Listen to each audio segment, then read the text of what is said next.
నీ సంగతి తెలుస్తా, నీ సంగతి మాట్లాడు మెసేజ్ చేసే దమ్మ నీకు, నీ సంగతి ఏమో అనుకున్నారు. ఏం తెల్లవారింది. మళ్ళీ ఈయన పోయి నేను అట్లా ఆడుకుందాం ఏమన్నాను, రే అట్లా ఆడుకుందాం అన్నా. ఇప్పుడు కొట్లాడుకున్న వాళ్ళు ఏమవ్వాలి? స్తోత్రం, హల్లెలూయా. చిన్న పిల్లల వంటి మనస్తత్వం, కక్షలు, భేదాలు, బలహీనతలు, అసమాధానాలు, అహంభావం, గర్వం అనేది మనకు ఉండటానికి వీలు లేదు. నాకు ఏ గర్వం లేదు అయ్యగారు అన్న వాళ్ళు స్తోత్రం చెప్పండి. ఓయమ్మ, మీ పాస్టర్ని అడుగుతా లేదా మీ ఇంట్లో అడుగుతా, వెళ్ళిపోతుంది మీ వ్యవహారం అంతా. స్తోత్రం, హల్లెలూయా. మనము దైవ స్వభావం కలిగిన వ్యక్తులుగా ఉండాలి.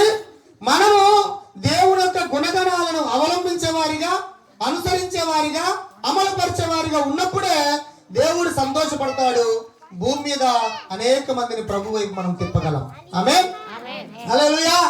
భారతదేశంలో ఉన్న 29 రాష్ట్రాలు, కేంద్రపాలిత ప్రాంతాలు, దాదాపు 140 కోట్ల మంది ప్రజలు ఎందుకు ఇంకా రక్షణ పొందకుండా ఉన్నారంటే మెయిన్ కారణం ఒకటే, మనమే. మనకు చిన్నపిల్లల స్వభావం ఉంటే ఈ రోజు తిట్టుకుంటాము, రేపు మరలా కలుసుకుంటాం. అది దేవుడు అడుగుతున్నా కోరుకుంటున్నటువంటి అద్భుతమైన విధానం. దేవునికి స్తోత్రం, హల్లెలూయా. ఈ క్షణము సాహస ప్రిన్స్ ఈ యొక్క వాక్యం అర్థం కాదు, కానీ మనమైతే మన తండ్రి పిల్లలుగా మనం ఆ విషయాన్ని అర్థం చేసుకోవాలి. ప్రాముఖ్యంగా మీకు ఒక మాట చెప్తాను చూడండి. 115 కీర్తన 12వ వచనం.